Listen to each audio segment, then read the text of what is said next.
अगर आप मेरे चैनल को पहली बार देख रहे हैं तो प्लीज़ आगे बढ़ने से पहले इस वीडियो को लाइक करें और चैनल को सब्सक्राइब करें। अगर आप एक न्यू यूज़र हैं तो चैनल को एक्सप्लोर करें, आपको सारी चीज़ें मिल जाएंगी अल्गो ट्रेडिंग से रिलेटेड। और अगर आप पहले एग्जिस्टिंग यूज़र हैं तो डेफिनेटली आपको पता ही होगा कि यहाँ पे सिर्फ अल्गो ट्रेडिंग की बातें की जाती हैं। तो बस आगे बढ़ने से पहले प्लीज़ लाइक करें, शेयर करें एंड सब्सक्राइब करें। चलिए इस वीडियो को पूरा देखिए। Hello everyone, welcome back again with another daily PNL video. तो भाई आ गए एक और पीएनएल वीडियो में। तो बात करते हैं आज की मार्केट की। तो भाई पहले गिफ्ट निफ्टी, क्योंकि सभी लोगों की रिक्वेस्ट रहती है कि सर गिफ्ट निफ्टी को जरूर एनालिसिस किया करो, क्योंकि वो एक फॉरवर्ड इंडिकेटर है, तो वहां पे पता चल जाता है कि आगे क्या होने वाला है। तो भाई आपका ये रहा फॉरवर्ड इंडिकेटर। तो मैंने आपको प्रीवियस वीडियो जाके देखना, सीधी कट टू कट एक बात बोली थी कि जब ट्रम्प के अंदर इतनी पावर है कि वो अपनी मार्केट को और पूरी वर्ल्ड मार्केट को अगर 6-8% ऊपर नीचे कर सकता है रातों रात, ये एक स्टेटमेंट पे, जो कि आप देख रहे हो कि अभी आपका नेस्डैक 10% ऑलमोस्ट ऊपर है और आपका डाउ जोन्स 8% ऑलमोस्ट ऊपर है, सॉरी 7%। तो भाई वो 7% उसने गिराया भी था। तो अल्टीमेटली अगर आपने इस चीज से, पूरे सिनेरियो से क्या सीखा, जो काफी लोग तरह तरह की यहाँ पे बातें कर रहे थे या फिर तरह तरह के उनके व्यूज थे कि भाई मार्केट अगर यहाँ पे एक दिन में 1100 पॉइंट गिर सकता है तो वो 1100 पॉइंट बढ़ भी सकता है। बट काफी लोग एक बाइस्ड बना लेते हैं अपना कि मार्केट में सिर्फ सेलिंग रह सकती है, बाइंग कभी इतनी आ नहीं सकती। तो ये आप लोगों का भ्रम है। अब यहाँ पे क्या हुआ, जो लोग यहाँ पे अब सेल में पोजीशन लेके गए होंगे उनका क्या हाल हुआ होगा या हो रहा होगा, मुझे लगता है अब उनकी नींद पूरी उड़ गई होगी, पूरी की पूरी। जिन्होंने पोजीशन नहीं ली वो यहाँ पे फोमो में जी रहे होंगे कि भाई मैंने पोजीशन ले लेनी चाहिए थी, मुझे पता था। क्योंकि इटली मैंने आपको क्लियरली प्रीवियस वीडियो में बोला था कि यार ये जो भी चल रहा है, जब कोविड जैसी चीज नहीं टिकी लंबे टाइम तक, फिर भी ये तो एक मुद्दा था जो वैसे ही नहीं टिकना था लंबे टाइम तक, क्योंकि यहाँ पे तो देश की इकोनॉमी इन्वॉल्व थी। यहाँ पे आप उसको क्या बोलते हैं, यहाँ पे डिस्ट्रॉय हो रहा था। आप सोचो यूएस ने 10 ट्रिलियन उड़ा दिया अपनी इकोनॉमी से एक ही रात में, तो भाई वो पागल थोड़ी ना कि हर दिन 10-10 ट्रिलियन खर्च करेंगे। तो ऑब्वियस सी बात है वो डैमेज उतना नहीं झेल पाएंगे, कोई भी कंट्री हो कितनी भी स्ट्रांग हो। तो बस खेला था, खेल लिया उन्होंने, और जो भी अपना आपस में एक अपना क्या बोलते हैं उसको, एक पावर का दिखाना था, क्या बोलते हैं उसको यार, एक राइट वर्ड होता है जिसमें पावर का प्रदर्शन या फिर ईगो, सबसे करेक्ट वर्ड ईगो दिखानी थी अपने अपने देश की, उन्होंने दिखाई। चाइना ने अपनी ईगो दिखाई, यूएस ने अपनी ईगो दिखाई, और अल्टीमेटली उसमें उसका किसका घाटा हुआ, रिटेलर्स का घाटा हुआ। बड़े प्लेयरों ने यहाँ भी पैसा कमाया और बड़े प्लेयरों ने तब भी पैसा कमाया था। तो आपको इतना समझना पड़ेगा कि पिसोगे हर बारी आप ही। बड़े प्लेयर को तब भी पता है कि ये कब आने वाला है मूवमेंट, और बड़े प्लेयर को तब भी पता था ये मूवमेंट कब आने वाला है। तो आप लोग बस थोड़ा सा इस सब चीजों में कॉशियस रहा करो। रशिया यूक्रेन वॉर के टाइम पे भी मैंने ये चीज बोली थी कि ये जितने भी मुद्दे हैं और जिसकी वजह से मार्केट में वॉलेटिलिटी बनी हुई है, आप बस इतना जान लो कि वो एक टेम्परेरी चीज है। अल्टीमेटली इंसान हो या मार्केट ऊपर ही जाएगा, और हो बिल्कुल वैसा ही रहे। हम नीचे गिरे, जिन्होंने, जो समझदार होंगे उन्होंने वहां पे कुछ इन्वेस्टमेंट या लमसम डाला होगा, अदरवाइज जो फोमो में रह गए अब वो फोमो में रह गए। अब यहाँ पे हो क्या सकता है, मैंने यहाँ पे आप लोगों के लिए एक ट्रेंड लाइन भी बनाई थी गिफ्ट निफ्टी में। एक तो ये ट्रेंड लाइन थी जो कि मार्केट ने तोड़ा, कंसोलिडेट किया, जो कि नॉमिनल था मार्केट के लिए। ये नॉर्मल सी बात है, मार्केट जब कोई भी एक ट्रेंड लाइन तोड़ता है, अगर वहां पे मार्केट कंसोलिडेट कर रहा है और उसका कंटिन्यूएशन नहीं दे रहा है, मतलब वो ट्रेंड लाइन नीचे अब नहीं जाने वाला। ऐसा अक्सर देखा गया, और ये हिस्टोरिकल डेटा में अगर आप जाके देखोगे तो 10 में से 8 बार यही हुआ है। क्योंकि मार्केट अगर इंपॉर्टेंट लेवल पर कंसोलिडेट कर रहा है, और खासकर अगर मार्केट ऊपर से नीचे आ रहा है, तो ऑब्वियस सी बात है वो नीचे पे सपोर्ट बना रहा है। अगर नीचे से ऊपर आ रहा है तो वहां पे वो रेजिस्टेंस क्रिएट कर रहा है, रेजिस्टेंस पे आपका कंसोलिडेशन चल रहा है। तो सपोर्ट पे कंसोलिडेशन और रेजिस्टेंस पे कंसोलिडेशन काफी खतरनाक होता है, क्योंकि वहां पे चीजें बिल्कुल वैसे ही काम करती है जो आपने थ्योरीज में पढ़ा होगा, और बिल्कुल हुआ वैसा ही। आप देखोगे मार्केट ने ऊपर गया, थोड़ा नीचे आया, नीचे आने के बाद कंसोलिडेशन किया और एक लेवल को सस्टेन किया, और उसके बाद एक अच्छा बेस फॉर्मेशन किया, और उसके बाद सीधा ऊपर। अब वो एक अलग मैटर है कि आप ऊपर कैसे जा रहे हैं, वो एक अलग बात है। बट होता यही है, अल्टीमेटली चल मार्केट टेक्निकल्स पर है। बस फर्क इतना है भी टेक्निकल्स ऐसे काम कर रहे हैं कि आपको पता नहीं है कि कहां तक जाएगी मार्केट, बट जाएगी। बस वो वो डिसाइड करेगा स्टेटमेंट। अब ट्रम्प ने सीधा बोल दिया 90% रिलीफ मिला है टैरिफ से, तो भाई ऑब्वियस सी बात है इसमें एक बहुत पॉजिटिव न्यूज है, ये काफी पॉजिटिव है। तो वो चीज यहाँ पे इम्प्लाई हो गई। तो आप मार्केट देखो, अल्टीमेटली इसी ट्रेंड लाइन के अब रेजिस्टेंस पर आप देखोगे कितना रह गया, ऑलमोस्ट 300 के आसपास, मतलब 70-80 पॉइंट और रह गया। तो अब ये देखने वाली बात होगी कि अब मार्केट क्या करता है, क्योंकि अगर मार्केट यहाँ पे अटकता है और मार्केट अगर यहीं से गिरता वापस है तो भाई कल का सेशन काफी इंपॉर्टेंट होगा, कल का सेशन बहुत इंपॉर्टेंट होगा।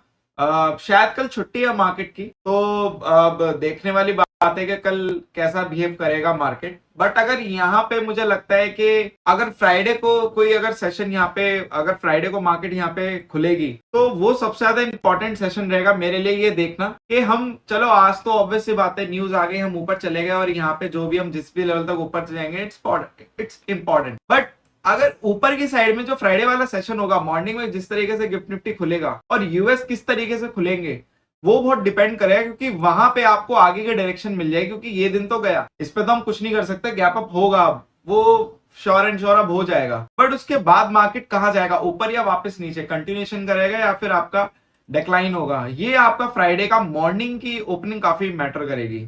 अगर आप देखोगे यहाँ पर गिफ्ट निफ्टी आया है, अगर यहीं के आसपास कंसोलिडेशन चलता है आज की रात और मार्केट क्लोज हो जाती है और कल के सेशन में भी अगर यही होता है, मुझे पता नहीं है कि कल गिफ्ट निफ्टी खुला रहेगा या नहीं, आप लोग कमेंट बॉक्स में बता देना। मुझे पता नहीं कि यूएस मार्केट तो मे भी ओपन रहेगा, तो कल का सेशन में काफी क्लोजली वॉच करूंगा और उसके बाद पता चलेगा कि क्या होगा आगे वाले, क्योंकि ये मोमेंट तो मिस हो गया, बट आगे आपको एक अच्छा मोमेंटम मिल सकता है इस मोमेंट के बेस पर। ये आपको नेक्स्ट कल का ट्रेडिंग सेशन काफी अच्छे क्लू देगा, तो देखना है भाई। और मुझे लगता है कि कहीं ना कहीं अब यार आप खुद सोचो, ऑलमोस्ट 1 2 3 4 और ये 5वीं बार हम आ रहे हैं, तो यार ट्रेंड लाइन इतना भी मतलब रिस्पेक्ट नहीं देता है अपने आप को 5 बारी के हम वहीं से बार बार गिरे। अगर ऐसा होगा तो भाई फिर ये तो पत्थर की लकीर बन जाएगी, तो ये इसको भी टूटना ही है। तो मुझे लगता है this is the best time और अगर ये ट्रेंड लाइन टूटती है तो मैं बिल्कुल भी सरप्राइज नहीं होऊंगा,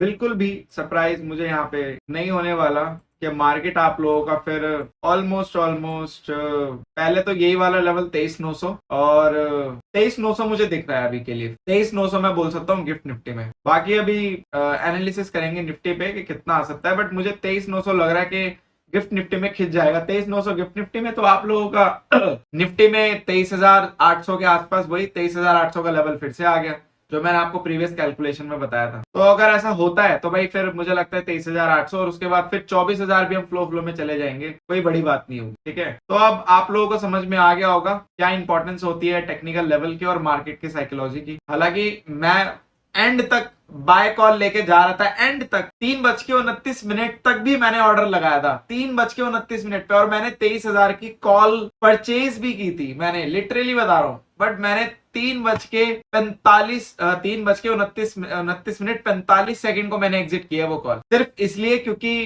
ट्रम्प काफी अनप्रेडिक्टेबल था। अब आप लोग सोचोगे हेज में ले आ सकते थे, यार मैं सच बताऊं हेज भी मैं प्लान कर रहा था, बट प्रीमियम इतने एक्सपेंसिव थे और ऊपर से छुट्टी, तो मुझे लगा अगर साइडवेज खोल दिया तो फिर वो डिके तो वैसे ही है। तो बट यस, ये एक सिचुएशन विन एंड विन थी जहां पे मेरे को रिस्क लेना चाहिए था। और ये बोल सच बताऊं हेज में आप लेके जा सकते थे, क्योंकि अगर आपका रिस्क रिवॉर्ड अच्छा रहता है तो हेज में भी उतना रिस्क मैनेज हो जाता है।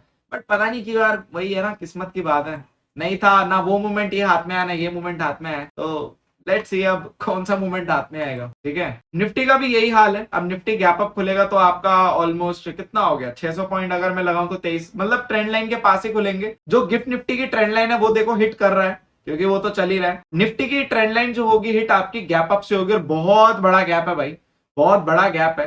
तो मुझे लगता है कहीं ना कहीं मार्केट गैप को फिल जरूर करेगा। तो पहले या तो गैप फिल होगा या तो ब्रेकआउट होके आप लेवल को टच करके फिर वापस से गैप फिल करोगे। अब ये देखना होगा कि क्या होगा, बट इसमें से जो भी इवेंट पहले होगा आप ये लेके चलना, उसको जो रिवर्स इवेंट होगा वो काफी तेज होगा। फिर अगर मार्केट ने गैप अप दिया, गैप अप के बाद मार्केट सडनली नीचे आता है गैप को फिल करने, तो उसके बाद वहां पे जो रिवर्स मूवमेंट आएगा वो आप लोगों का बहुत शार्प आएगा, क्योंकि जिन भी लोगों का गैप मिस हुआ है तो कहीं ना कहीं वो फिर इनिशियल लेवल पे पोजीशन बनाना बिल्कुल पसंद करेंगे और अपने प्रॉफिट अपने लॉसेस को थोड़ा एवरेज करेंगे प्रॉफिट की टर्म्स में, क्योंकि वो पोजीशन मुझे बहुत सेफ लगेगी। इवन मैं खुद भी ऐसा करने वाला हूँ, बट मुझे नहीं लगता मौका मिलेगा। बट स्टिल अगर मार्केट सीधा ब्रेकआउट देता चला जाता है तो एक छोटा सा स्टॉप लॉस लगेगा इसी ट्रेंड लाइन का, जो कि 23,000 के लेवल के आसपास का होगा। तो मुझे लगता है 22,800 would be the best stop loss for the buying position अगर मार्केट बड़ा गैप अप खुलता है। बट अगर छोटा गैप अप खुलता है या फिर मार्केट अगर आपके साथ एक गेम खेलता है, गेम प्ले करता है, तो मुझे लगता है फिर वहां पे देखना पड़ेगा क्या होता है, ठीक है। तो अभी के लिए भाई गैप अप खुल रहे हैं और सारे के सारे इंडेक्स सीधा ऊपर जाएंगे भाई।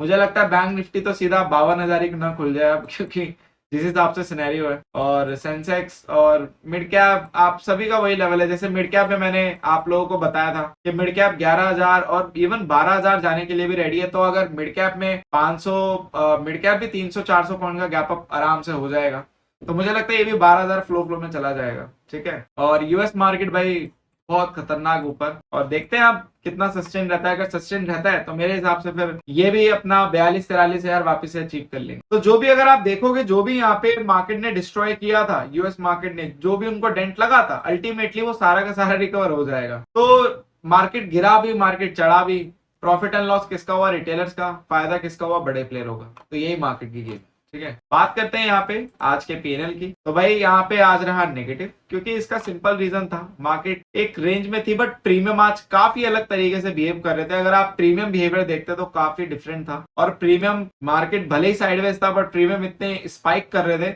बस एसएल ही हंटिंग चल रहा था और उससे ज्यादा कुछ नहीं। बट आपको पता है पोर्टफोलियो मैनेज कर लेता सारी चीजें, तो कितना भी एसएल हंट कर लो, पोर्टफोलियो में बहुत ताकत है जो आप लोगों के एसएल और आप लोगों के कैपिटल को बचा के रखे। तो एग्जैक्टली वैसा ही हुआ। तो नॉर्मल सा लॉस है 3-3.5-4 हजार के आसपास का, और यहाँ पे ये पोर्टफोलियो के हिसाब से जो चलता है उसका नॉर्मल लॉस है ये। तो अल्टीमेटली यस, काफी मतलब अजीब सा दिन था, क्योंकि मैं देख रहा था कि यार साइडवेज दिन है तो आज थोड़ा बहुत प्रॉफिट होना चाहिए था। बट प्रॉफिट तो दूर की बात है, जिस हिसाब से प्रीमियम बिहेवियर था, मैं तो ये दुआ कर रहा था कि अगर कम लॉस में भी क्लोज होना है तो बढ़िया है। क्योंकि वहां पे फिर ऐसे ऐसे मैनिपुलेटिव मार्केट में फिर आप प्रॉफिट की ना सोच के बस इतना सोचते हो कि आप सेफर साइड रहो। If you are in safer side and definitely it's going to be a great thing for in this type of market, right. तो ये थोड़ा सा आप देख के चलना भाई, ठीक है। बाकी ऐसे इस वीडियो के लिए इतना ही। Thank you so much for love and support. Just make trading also with us. Will see you in the next video. Yes, analysis मैंने पूरी कर दी है और छुट्टी भी है, तो ध्यान से समझ के अपनी पोजीशन को बिल्ड करना। फ्राइडे के दिन ऐसा ना हो कि फोमो में कुछ ऐसा ना पोजीशन बना लो कि वो फिर फोमो फिर आपका जीवन भर का डेंट दे जाए, ठीक है। चलिए मिलता है अगली वीडियो में।